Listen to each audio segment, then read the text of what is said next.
Well, you know what, Kellen, if you want, we can go ahead and get started. I'm sure we'll have some folks joining us as well throughout, but we've got a lot of exciting things to cover today. Cool, Well, man. everyone, welcome in. My name is Charles O, and I'm the agency community manager here at WP Engine. And I'm excited to be here with y'all today as we begin to cover practical ways on how to leverage AI to supercharge your WordPress capabilities. Now, we know that AI right now is a super hot topic amongst agencies and developers. And so, if you're looking for practical ways to use its power to create more value for your agencies, or for your agency and your clients without a ton of complexity, you're in the right place today. Um, Today, we're going to show you how to implement a powerful AI chatbot on any WordPress site using our new managed vector database with WP Engine. And to walk us through the technical side, I'm really excited to introduce the legend himself, Kellen Mace. For Yeah. those of you that aren't aware, Kellen leads our developer relations team, and he's the perfect guide for this topic. Today, he's going to demonstrate the powerful impact of AI chatbots. He's going to explain how they integrate with our managed vector database and demo a custom open source plugin that you can use to get started right away. Saves a lot of time. Now, for a couple of quick housekeeping items before I hand the mic over, we are going to have time for Q&A at the end of the session. So if you have any questions throughout today's webinar, feel free to ask them in the chat. And I'm going to try my best to answer those during the demo, but we'll probably circle back at the end with most of those. And with that, hey, it's time to get started. Kellen, mic is yours. Alrighty. How you doing, everybody? Good afternoon. So really thrilled to have all of you here, as Charles said. Thank you for tuning in. I think this will be a cool session for everyone. AI, of course, is like seems like everyone's talking about in tech, but for good reason, right? It can have some like silly or frivolous uses. But I think the thing we're going to talk about today, having implementing like an AI chatbot that is context aware and knows about all of the data on the WordPress site that you're on and can intelligently answer people's questions and guide them in the right direction is not frivolous, right? I would argue like that's the opposite of that. And more so, as I'm sure all of you know on the call from using tools like ChatGPT, Claude, Gemini, and others. I think more and more we're moving into this world where people are expecting those kinds of experiences, right? Where rather than like searching for something on a website, having to manually toggle, six different fields to drill down to what they're looking for, they just want to simply type a sentence, show me women's size medium blue shirts that come at this cost value, right, in plain English, and the site will just figure it out and give them what they want, right? So those are the kinds of experiences we're talking about in this session today. So let's dive in. And I told Charles, don't forget to tell me to record this session. Did you start it, Charles? I want to make sure. It is recording. Beauty. Okay, thank you. Yeah, so we'll record the session as well. I know that's a common question people have when we host these types of webinars. So this recording will be available after the session in case you have to tune out or miss any of it or have a colleague or whatever you want to share that with. It'll be uploaded to our YouTube channel. Charles, if you have a second, maybe you could share the link to our builders YouTube channel in the chat. So you can reference that later, as well as we'll have links to share as well as we go along. So first, I thought I'd kick things off just by sharing a slide deck. It's very short. It's only 5 or so slides, but just to set the stage a little bit and talk about like our agenda for this session real quick. And then after that, we'll dive into an actual code demo, show you like why you might want to implement this kind of thing on a WordPress site, but also like a practical implementation, as Charles said, using WP Engine's solution for vectorizing WordPress data. We call our managed vector database. All right, so with all that, let me share my screen. Let's see. Try to do this. This is way too much info, but there we are, slideshow mode. All right, so welcome to today's session. I've already given you the preamble of kind of what we'll be covering today. So I'll just move on to our agenda today. So our intro is what we just got done with, kind of welcoming you all to the session.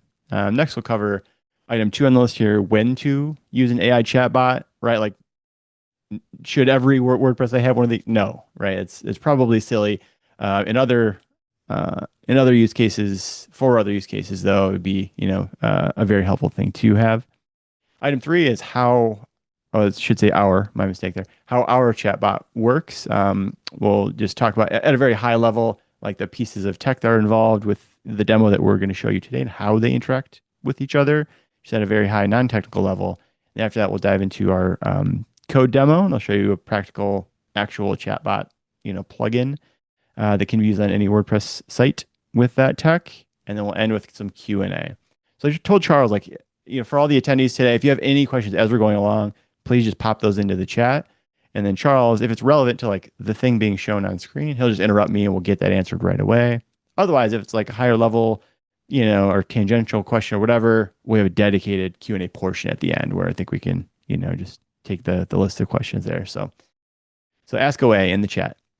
All right. So the next step then is when to add an AI chatbot, right? I wouldn't recommend this for every WordPress site, but a few common, high value use cases would be these here. So first on the list, content discovery and navigation, right? So rather than trying to do the old school ways of filtering content on WordPress based on category or tags or other taxonomies, this opens up another avenue, right? Where somebody in natural language can say, show me content about, video game walkthroughs or whatever it may be. And, that's another way for them to navigate to the type of content they're trying to find in very content heavy sites.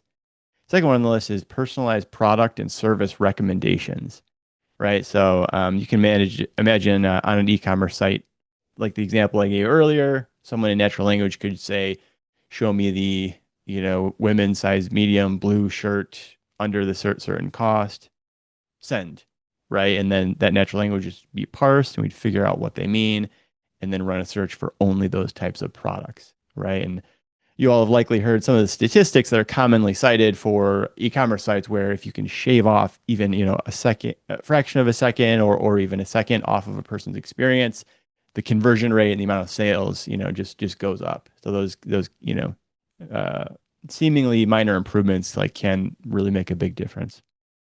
Third one here is e-commerce automation. So this is my first example is like finding a product. What if we take it a step further though, and you can just like automatically add things to someone's cart or automatically auto populate some of the checkout details, things like that with these kinds of workflows. Next one is enhanced customer support. So this would be if you're selling a product or service of some kind, right? You can set up a chatbot, which is one of the most common use cases on the web that I typically see these days, where the chatbot has knowledge of all of the data on this WordPress site related to what are the products, what are the services, what are the prices, where do I go to find to find contact info for support, whatever it may be. They can just type those things in and it pulls from the relevant knowledge bases and answers the user, right? So I would argue these things on the list would be some of those like really high value things where you can, give your users a lot of, you can give them exactly that, a lot of value when implementing these.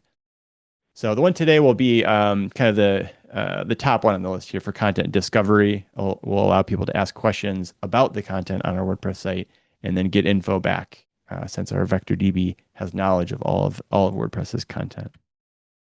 All right, so for the chatbot we'll look at today, we'll just talk briefly about how that works. And I'm going to break one rule here of presenting, and that's don't have too many words on a slide.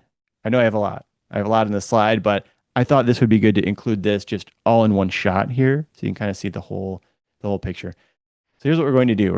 It'll start with user interaction. So right, this visitor starts on our site and they type a question in the chat widget, hit enter. Right, message 2, message processing is the next step. So that message is sent to WordPress via a custom REST API endpoint that we'll look at. We'll see how that's implemented. 3, context retrieval. So the system searches the managed vector database for information relevant to that person's, query, and then provides, that data is ultimately provided to number 4 here for AI enhancement. All that context that we got from the managed vector DB is then forwarded on to Google Gemini in our case. But this could easily be a plugin like this could easily be repurposed for any of OpenAI, Claude, et cetera, other models. But for today's, we'll use Google Gemini. So it's provided the users some system prompt for like how it should behave. It's provided the user's prompt, like what the person is looking for, and in addition to that, it's provided all this additional context from the managed vector DB. So it has all that data to inform its responses, right? Number 5 on the list is the response is streamed back, right? So this is the experience that, again, users are becoming accustomed to with experiences like ChatGPT or Claude or Gemini or whatever, where, as the LLM is generating the response, they see that streamed to them, on screen. So our plugin today will do that same thing as it's generated. We're going to use PHP's server-side events capability to just stream those to the browser, chunk by chunk as they come in, and updating the UI in real time with this response. And then the last one, 6, is display. So the answer then appears in the chat widget, and it's enriched with specific TV show data from the database. Why is it TV show data all of a sudden, you might ask? Because that's the demo application I'll be showing off today. That's what it's populated with. It just has data about a number of TV shows. So you can ask the chatbot things like, tell me about Stranger Things or, Cobra Kai or some of these popular shows.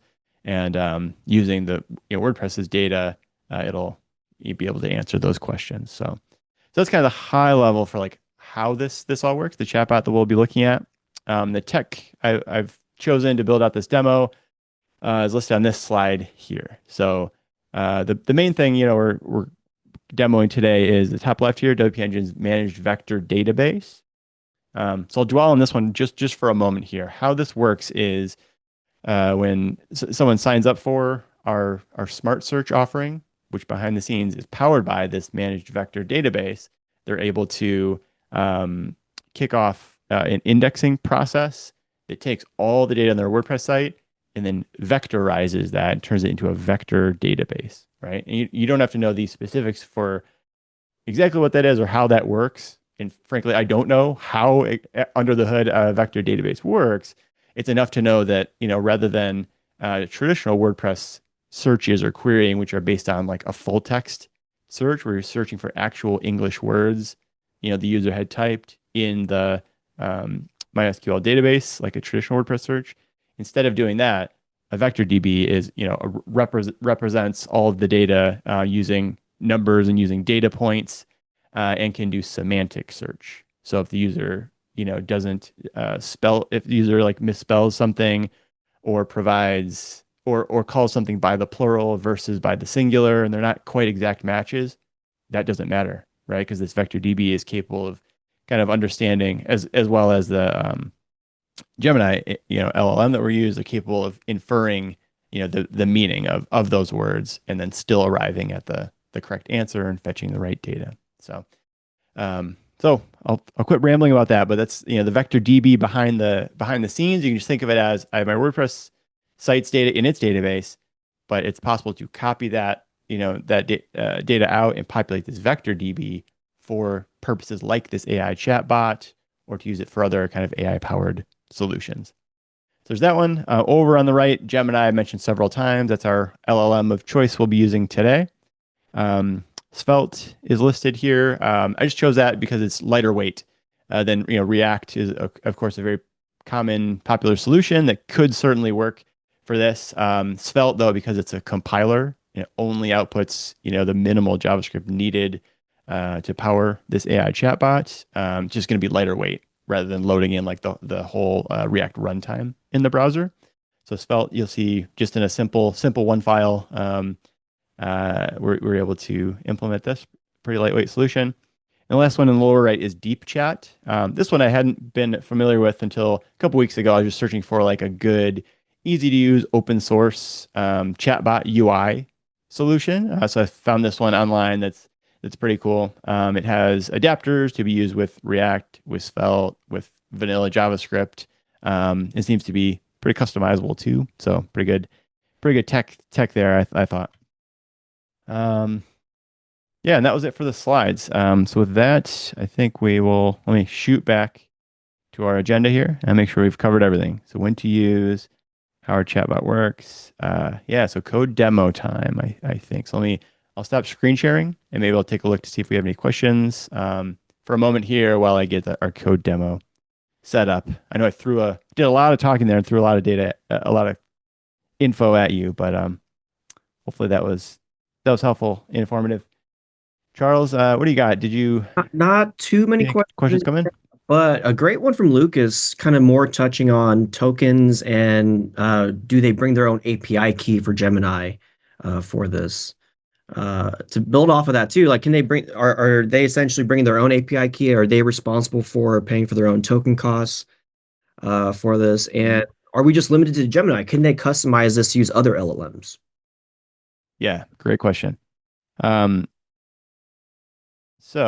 for today's example, it will use you have to provide a Gemini API key to answer your question. To in the this plugin, this example plugin we'll look at, you pop in your Gemini API key, and then that's used for all requests. So any token limits, I think Gemini, they're the Flash and Pro models, I think, are 1 million, aren't they? For the context window, Charles. So pretty huge in terms of the context window, and then any token limits that you have, if you're on the free plan or paid plan or whatever, you just kind of be beholden to that. So, um, yeah, that's how this plugin is set up. And then what was this? Was there a second question there, Charles? I'm sorry. It's more just towards if they wanted to, could you custom tailor a solution to use a different LLM along with WP Engine's managed sector database? Thank you, thank you.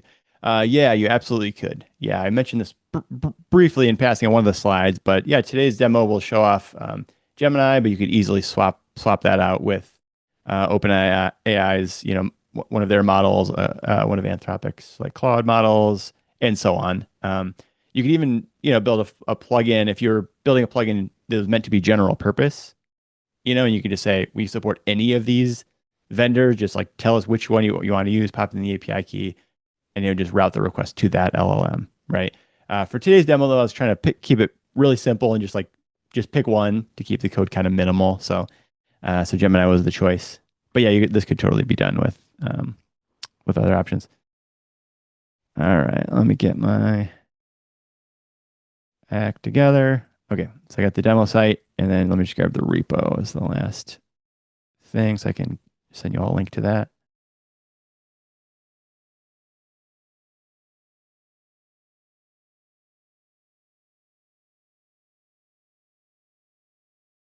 All right, so I put the code repo in the chat. So as we're going through, if you'd like to follow along there or just pull it down, to tinker, feel free to do that. And let's resume the screen share here. So I'll try to do a portion of my screen and just display like our browser and code as we kind of flip back and forth here. So let me reposition this real quick. There you go. All right. So to get started, I thought we'd show off just the finished product here to kick things off. So you can see here I'm on a WordPress site, and the front end looks like this. Let's see, TV shows. All right. So as I mentioned, this is meant to be just a media site that has info about different TV shows, right? So you can click through to any of these TV shows to read more info about it. And you can see here's our chatbot. Let's actually see how that works now. So I'll click on that. It says, "Hello, I'm your AI assistant. I can help you find information about TV shows using our comprehensive database. What would you like to know?"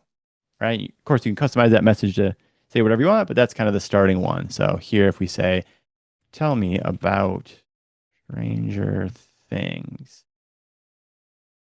All right, so there you go. That's pretty quick, but it got streamed back to us, and it says Stranger Things is a thrilling mix of investigative drama and blah blah blah.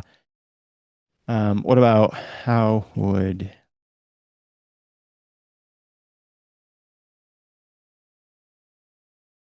you categorize Stranger Things? Based on my knowledge, Stranger Things would be categorized as science fiction, horror, and mystery. It would also contain elements of adventure and drama. All right. So I asked this question for a reason. It's because it's pulling from WordPress categories to answer this question, and then pulling from our post content to answer this question about what Stranger Things is.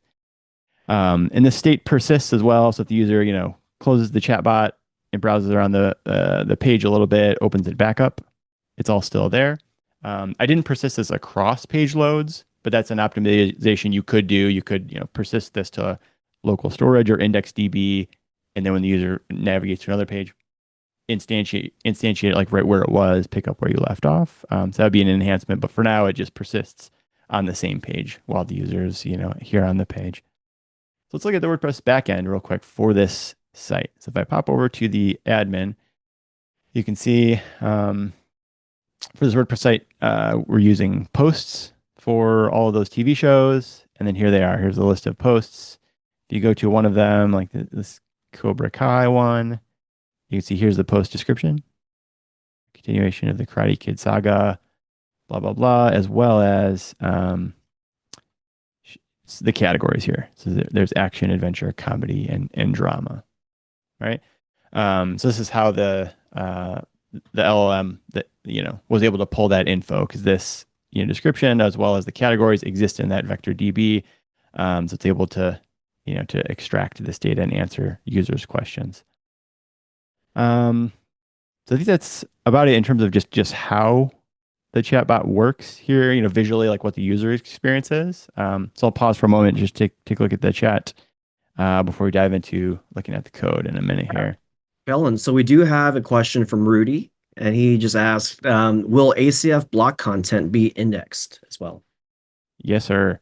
I'm happy to say yes, it will. Because WP Engine, owns and maintains ACF as well as has Smart Search in its underlying managed vector database. Those two work seamlessly, I'm happy to say. So you're able to integrate one with the other and include ACF data in search results in the case of our Smart Search product, but also in the managed vector DB data that powers experiences like this chatbot. So that's super powerful, right? You can just pop all this data into ACF, and then automatically it's available. The next time the site is indexed and content is added to the vector DB. And Cool, Kellen, great I have question. one more question. Actually, as soon Hmm. as you said that, I had a light bulb moment. What's Um, that? all right, so back in my agency days, I had a client who created a ton of blog content. It was actually really impressive, right? The CEO sat down every day for 2 hours and just created blog content. Yeah, So if I had a website where entire teams are just adding tons of fresh content every day, how real time is that vector database updating the content and data? Is it yeah. persistent? Is it on a schedule? Is there a way to update that schedule on my end? What does that look like? Right. Yeah, it's set to do that automatically, and it's nearly instantaneous. Basically, we're using like a series of WordPress hooks just to listen for any changes. Like the save post hook that WordPress provides, for example, to know, oh, content, new content is being saved to the WordPress DB because we're listening for that hook. That then kicks off a new index process where that newly added content is then added to the indexed vector DB. So the two are always kept in sync like that. The very first time you set up uh, the Smart Search product, which uses this vector DB, you have to do like a one-time manual sync of all of the content just to initially populate that vector database. But then after that, as I said, new content is added automatically. Um, yeah, so we can show that off very very briefly. Let me leave this page, and then so if we go to WP Smart Search right here, this plugin, and then settings, you can see, I popped in my credentials right here, and you can even configure this to behave how you want. And this includes like if you wanted to weight certain fields heavier than others, if you say, oh yeah, when users search for something, I want to index really heavily on the post content, but not so much on the post title. You get these handy sliders here, right? Which allows you to dial in, how impactful each of these things are on the search results, which is really cool. Additional fields, you can see like categories and tags are here. Um, and then yeah, ACF data also indexed as we mentioned. So yeah, so the one-time index I was mentioning is here. So on the Smart Search plugin, if you go to index data, if you have just index installed or activated or reactivated the Smart Search plugin, then rerun this index. So this is that one-time index I was mentioning to populate the vector DB. But then after this, it listens for new content to be added and keeps that up to date. All right. So let's see. In the plugin repo, trying to decide what's best to talk about next. Maybe we'll talk about the setup real quick. If you wanted to, do this yourself here, if you've signed up for a WP Engine plan and you have a Smart Search license, you just need to pop in those credentials on the page I showed here. So step one is sign up for Smart Search, and then you're given this endpoint right here for your request, as well as an access token that you paste in. So if you save those, that's step one and two. The one-time content sync we mentioned is step three. Step four is configure Smart Search, right, to optimize it for your use case. That was that screen I showed where you can dial in how sensitive it is for post title versus post content versus other fields, right? Just kind of dial it in to perform how you want. And then step five here would be to clone down this AI chatbot plugin and insert it into your WordPress site's plugin folder. You activate this AI chatbot plugin, and then in the WordPress admin, you go to settings and AI chatbot and paste your Google generative AI API key into the field and save your changes, right? So this plugin comes with its own settings page. If you just go to settings and then AI chatbot, if I could operate the mouse properly, there you go. Go to AI chatbot, you can paste in that API key. I won't show that. I won't show that here just to avoid displaying that key on screen, but that's where you would paste that in. And then yeah, that's really about it. After that key is there, then we have all the pieces of the puzzle. So you can then just go visit the front end of your site to interact with the AI chatbot. So this plugin that we're looking at right here, it handles rendering the chatbot to the front end of the site, and then relaying requests to the back end to be handled by that REST endpoint that does all the work, talks to Gemini, all that, and then streams the responses back. So this is fully open source GPL v3. So if you want to take this and modify it, hack it, use it for your purposes, please do. That's the idea here. All right. So with all that preamble, let's dive into our code demo. Then we'll see how this is all set up. So if you're a dev, you can probably recognize this setup here. I'm looking at the WordPress root for a WordPress project. If I go to WP content, then plugins, here's the AI chatbot plugin I have on the list. So I'll just start with the main plugin file here. The usual AI chatbot plugin name, all the headers WordPress requires here. Define a few constants, require a few files. All right, so now we get into the good stuff here. So first one is we're hooking into WP onQueue scripts and then calling this function here. So we're gonna enqueue in the dist directory. We have AI chatbot.js, and we also have AI chatbot.css. So those two files we're gonna enqueue, as well as we're using WP localized script just to send the JS file a little additional info that it needs, namely what chat endpoint to call. So I'm calling WordPress's get REST URL here, and then passing in the namespace and the route for the REST endpoint that we'll look at in a second here, so that it knows where to fire off those requests on the front end. The last thing in this file is just this simple function here. You can see we're hooking into the WP footer hook and telling WordPress, hey, when you're rendering the footer, output this markup. So this is the admin. Don't do anything. We don't want this to show up in the WordPress admin. Otherwise, we're just going to render a simple div here. And I just have a code comment that says the AI chatbot gets injected here. So our SvelteKit app, it looks for a div with this ID and mounts the application inside of that. All right, so that's the main plugin file there. And then let's look at, so includes, there is a settings page. I won't spend too much time on this. All this does is, register that settings page that we saw in the sidebar right here, and then provides just a single text field where you can paste in your Gemini API key. So that's really all that's on that field, and all this settings file is responsible for. Let's see. Deciding if we want to talk about the REST endpoint next or the SvelteKit code. I guess since we're in PHP land, we can stick with this and just talk about the REST endpoint here. So you see we have a constant at the top where we're setting up this namespace, AI Chatbot V1, and then specifically the route that we're going to be calling is slash chat right there. And then we're hooking into WordPress and saying, hey, we want to register this REST route right here, and the callback function that we're going to use to handle any requests that our front end, SvelteKit app and the deep search npm package we're using, any requests they make are going to be handled by this function down below right here. So I try to document this really heavily. So if you're a coder, you could probably read through like the steps here, 1, 2, 3, and so on, and pretty easily understand the flow. Some of this code is necessary for the server side events, streaming content down. That makes this code uh,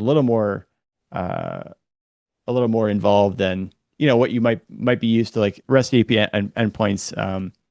Most commonly, just have a single return statement, right, where it's just the whole payload all at once. But some of the additional code that you'll see here, and the lack of a return statement is because we're streaming, the data bit by bit to the browser. But we won't go through this in depth, but just know that this, sets the SSE headers that we need to do that, streaming.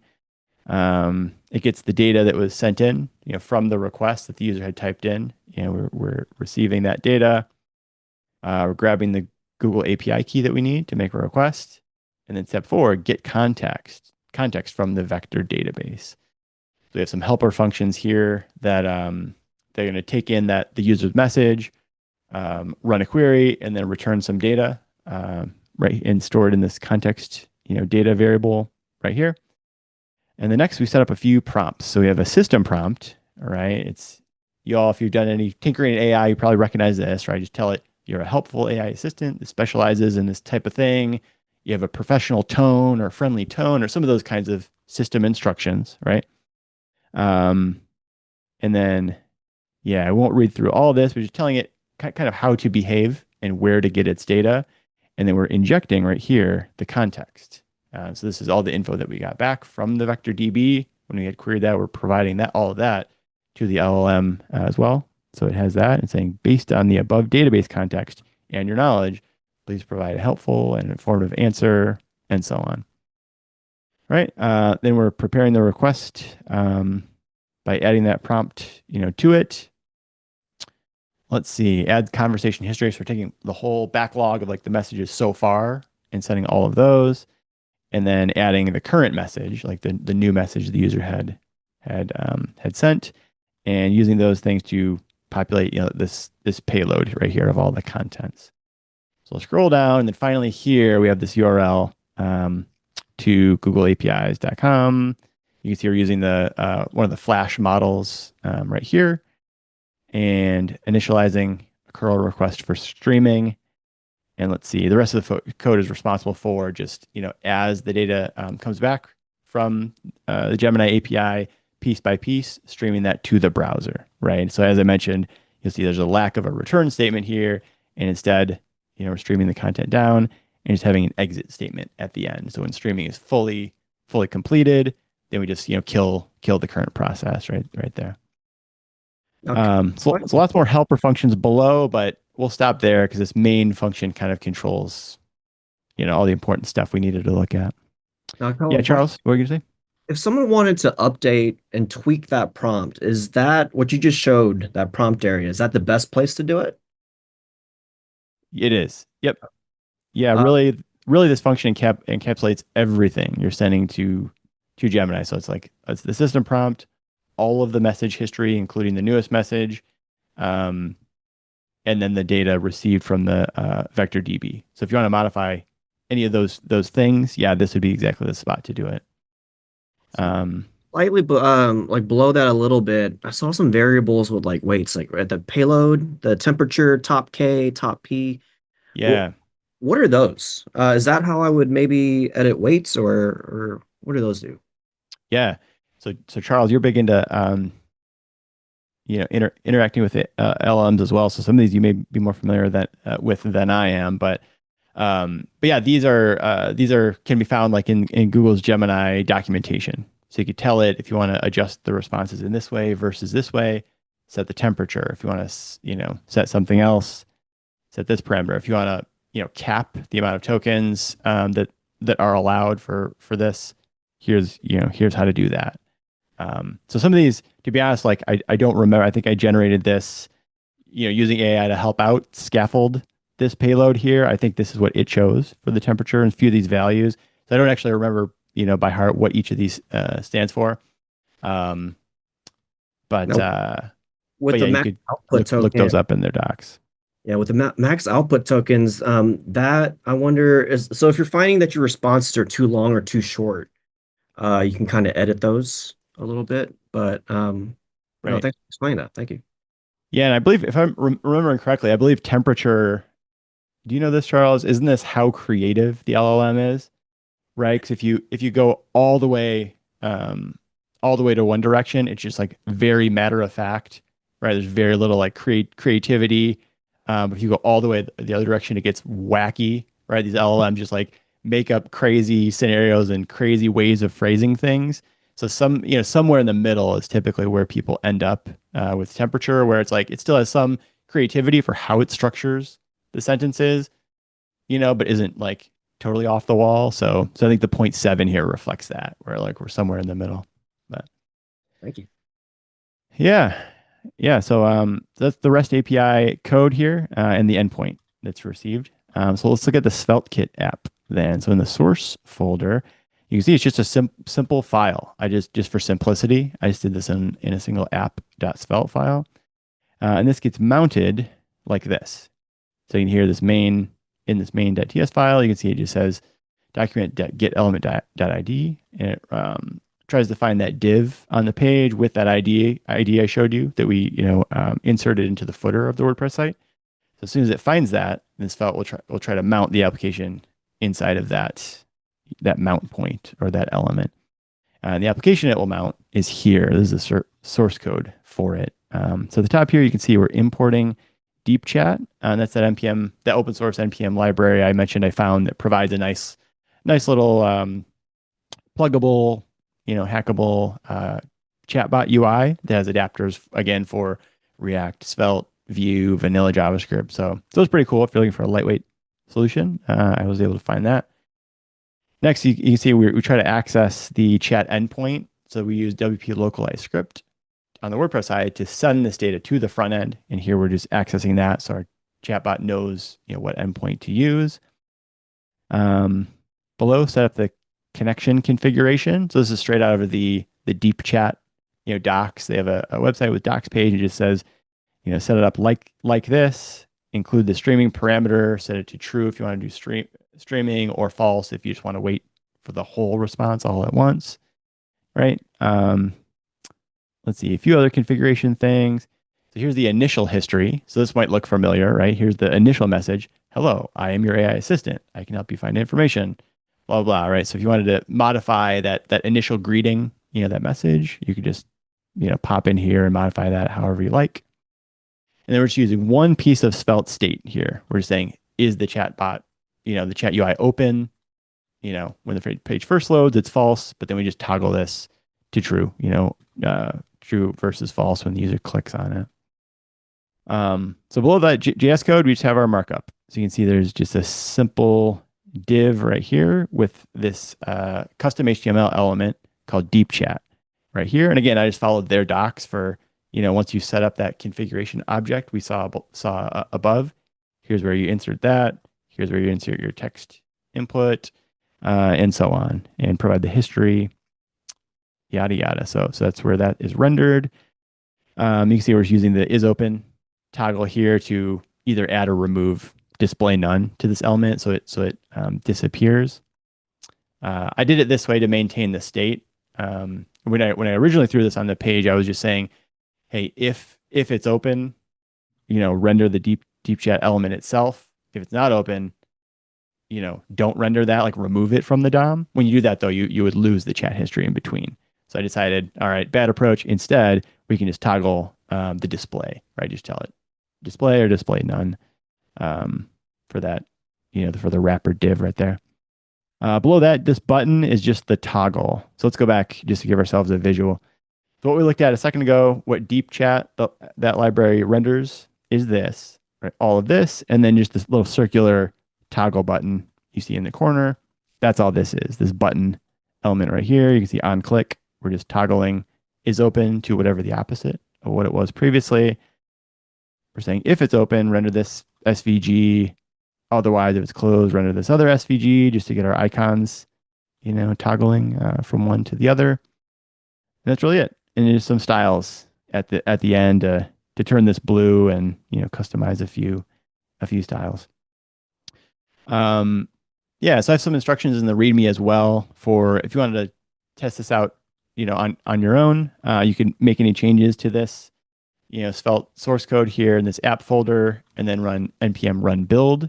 When you do that, it would compile, this app, and then just spit out a brand new AI.chatbot.js and a brand new AI.chatbot.css file. So as long as you run that build command once and wiped out those old files and replaced them with new ones with the new functionality, then you'd be able to go back to your WordPress site, reload this page, and you'd see the brand new functionality here. You'd see the changes reflected. But like I said in the README, I do have some instructions for here's local development. So if you wanted to get up and running with this, then you could try it out that way. So I think that was it. Let me glance at the chat for a moment here. Um, let's see. You're very welcome. Very welcome for the overview. Yeah, a few people had to drop early. No worries there. But yeah, I think Charles, if you're cool with it, I think we're ready to move into the Q&A period. I don't know if that'll bring us all the way through to the end of the hour, but if not, that's cool too. Well, let me stop this share and see if anybody has any questions. I feel like Lucas just had a question, but it's more about editing the plugin. Are we using any hooks and Okay. filters, or to customize this plugin, do we just go right into the plugin files and edit those? Yeah, good question. So this plugin is meant to be like a proof of concept, to show off like here's an example of a plugin you could build or you could implement. Here's how I did it, right? Just kind of have like as an example to follow. So yeah, I would not recommend using this plugin in production. It makes a lot of what's the word? It's opinionated, and it makes a lot of decisions that like maybe you don't want to use Google Gemini. Maybe your whole team is like, deep into the React ecosystem or Vue or something, and like the idea of like using Svelte, I'd want to swap that out with one of those other libraries. Like, you could easily swap out those pieces with other things.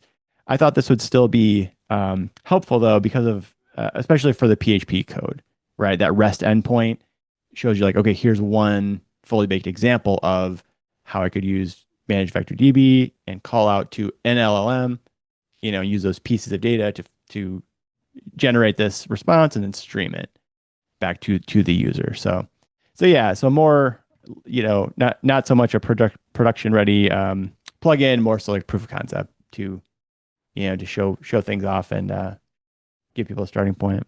Awesome. Looks like we got some more questions. Next one's from Sean, and he asked, does WP Engine's search license include that Atlassian GraphQL service, or is it a separate subscription with them? Gotcha. Um, I don't believe it does.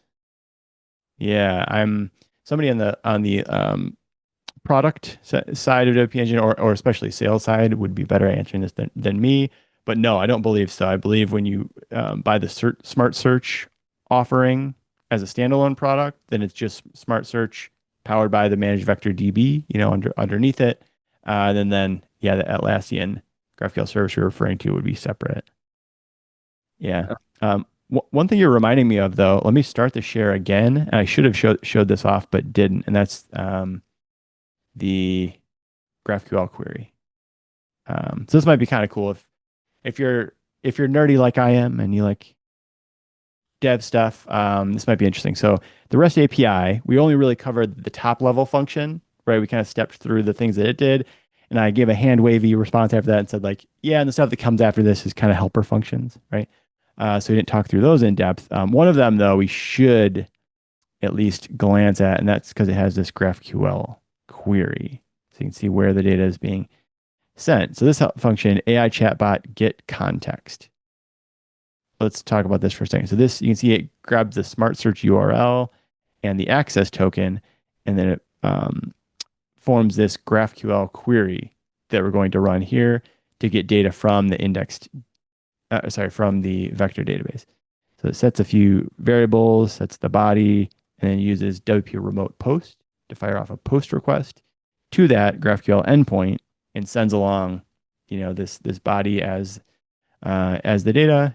And then finally, when that comes back, that data is we check it for errors and make sure it looks good. And then if it does look good, then that is what's provided to the LLM. So you can even see. I thought it might be cool to see like a standalone version of that too. So here you can see I'm running like a standalone instance of graphical. So if you purchase like the managed vector DB from WP Engine, as I mentioned, what it gives you is this GraphQL endpoint that you can call from anywhere to access this vectorized data of your site, right? This representation of your site with vector data inside of it, as long as you have this access token to authenticate you and prove that, like, yes, you should have access to that. So you can even grab this your endpoint and grab this access token and then pop it into, a little IDE like this and say, hey, I want to get the similarity between the message this user is mentioning and all of the documents that you're aware of, vector DB. Here's the data I want back. I want the ID, the score, data, the score, whatever. And it's going to hit that endpoint. In the headers up here, that's where you can just pop in that auth token so it knows who you are, and then provide any variable. So you can see here, I did tell me about Stranger Things. I said the field we want to query against for this particular thing is the post content in WordPress. And then here's the response I get back. So similarity. So it found 20, documents in the vector DB, and then here's an array of those docs. So you post with an ID of 21. You see it's giving us back the author, the cast, which we ended up not using, like the actors and actresses and so on. We didn't end up populating those for this demo site, but it has like all the categories that this is in. And then here, most importantly, here's the post content. Blends the style of classic sitcoms with the Marvel Cinematic Universe, blah, blah, blah, right? So this gives you a good visual for like, this is the type of data that's provided back to the LLM. And in our system prompt there, we've even provided instructions with how to interpret this. We've said when you see the like similarity score, here's what that means. It means it's, more or less similar, like this right here. See score 5.52, whatever. We told the LLM in the system prompt, when you see a score, the higher the value means it's either closer or further away from what the user had typed, like their message right here, right? So that means the content at the top is most likely to be like the most relevant, for the LLM to consume and use in its responses. And for our smart search product as well, that becomes really important. You can show the most relevant search results at the top of the page for the person as well. So those values are usually, handy for many different reasons. But yeah, I just want to show that off real quick. So this GraphQL query, this is how, when this REST endpoint is executing, this is how that request is fired off to that managed vector DB GraphQL endpoint to fetch that data. All right, coming back to the chat, a few Yeah, minutes left. Helen. What do we So got? we actually had a good question from Lucas about smart search and multi-site. Looks like Fran was able to answer that. Basically, we do have multi-site support. But that actually yields another question, right? So with agencies and developers, I'm sure they're using not just the content on the site, but I'm sure third-party data sources as well. So perhaps they have a headless site and they're running their e-com on a separate platform or any myriad of things. Can this system Yep. plug into third-party data sources as well outside of just the WordPress site to Yeah, excellent question. Yeah, thank you for asking that. Yeah, so for anybody on the call, right, you may work with clients who, a lot of their data is stored in WordPress, but maybe some of it isn't, right? What if they also operate a Shopify store, or have some, YouTube data, or I don't know, Salesforce or whatever else that they would like to be included and indexed and available to a chatbot like this one, right? So I'm happy to say, yes, we do have support um, for adding like third-party external data as well to the managed vector database. So I'll show off a cool example of that actually on a site my team built, the DevRel team um, built this site. So faustjs.org. This is our headless WordPress, tool set of tools that we use for people who want to do the whole headless WordPress thing and build with Next.js. Faust is our tool for that. In this site, we use um, VectorDB. So you can see it has search experience as well, similar to the one we just saw. It also uses Smart Search for searching the docs. So if I search for the word React or something, you see it comes back with documentation pages as well as blog posts, right? So in the case of this site, anything you see on this list that's blog, that means that data lives in WordPress and came in from WordPress before it was entered into the vector DB. Anything that says doc, though, those are actually markdown driven. So we have a collection of markdown files for the docs for this product that we're hooking into the managed vector DB and saying, hey, index all this stuff too, so that when we query, when the user searches for React or whatever other term, we can query both of these things, both the WordPress data and external data all at the same time. So yeah, totally doable, totally supported. Let's see what else we got. I think that actually Right. was pretty much most of the questions. Yeah. Ooh, here's a fun. So Rudy has a fun one that looks like Fran already answered it, but so yeah, Rudy asked, what would it look like to not use Google Gemini nor any third-party company that can store your data or requests? Is there an option to run a self-hosted LLM in the WP Engine ecosystem so it all works locally and not depend on a third party? That is an excellent question. So WP Engine, ourselves, we don't like sell an offering like that for you to, self-host an LLM. Um, but you could certainly do that elsewhere. You could find some provider or even roll your own on a bare metal web server somewhere if you wanted to, as long as it's API accessible, right? If you have some way of like locking that down for authentication and providing an endpoint, that can be called from a REST endpoint like the one we saw, then you're golden, right? Because all we care about is being able to like send a request to that LLM, have it do the work, generating a response and then sending it back. Really, as long as that two-way communication can happen with an LLM somewhere on the internet, like then you're good. Um, Charles and I were actually nerding out about this yesterday, where it's the idea of it is really cool, where you have this LLM that you control, right, and you're self-hosting that, and that data doesn't go anywhere else. These days, though, if you want all the frontier models, like the latest OpenAI models or Claudes or Geminis or whatever, are massive. As many of you may know on the call, there's like terabytes and terabytes of um, of data, um, and they just consume like a huge amount of GPU cycles that just chew through all of that data. So it becomes cost prohibitive, unfortunately, to think about doing something of that scale on your own.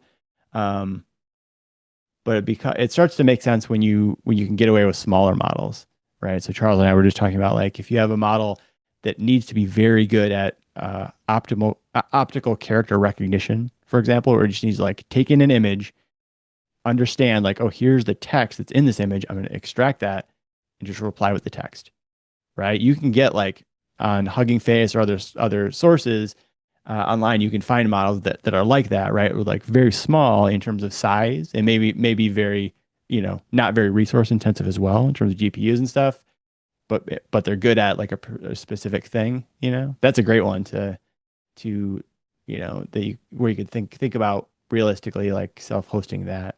That's pretty cool.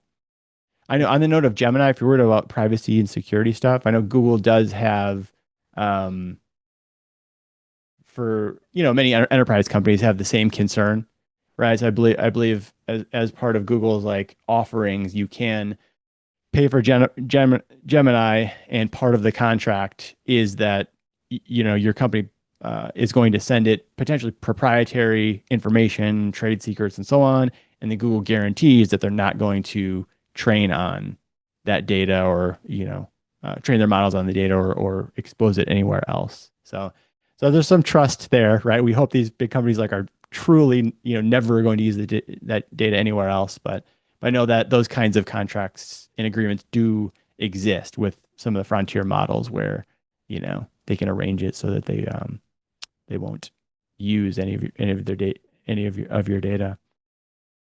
Um, so yeah, so some thoughts there. No, Let's see. I know Fran just mentioned some Gotcha. potential sneak peek into MCP servers and all that. That might be a whole nother episode for us, though, as we dive into MCPs, LLMs, and an emerging field called SLMs, or instead of large language models, small language models that are more use case tailored. And as Mm, Kellen was just saying, they're a lot more optimized. So instead of loading a 404 gigabyte file for every request, a lot of these use case tailored models are way smaller. Um, but then we're gonna go deep into the weeds into some optimizations. But uh, great. yeah, I think that covers all the questions that we've had today. Um, Very engaging chat right now. So if y'all are really looking for more content like this, I'd say definitely check out our WP Engine Builders channel on YouTube. We're going to be releasing a lot more helpful content like this. And I think everyone here is already in the agency community, but if you're not in there yet, we have a whole channel dedicated to AI and how agencies and developers are leveraging that to supercharge their workflows now. So, with that, y'all, thanks for joining us today, and we will see you on the next one. All right. Thanks so much, everybody. Appreciate you tuning in. Bye. Have a good day.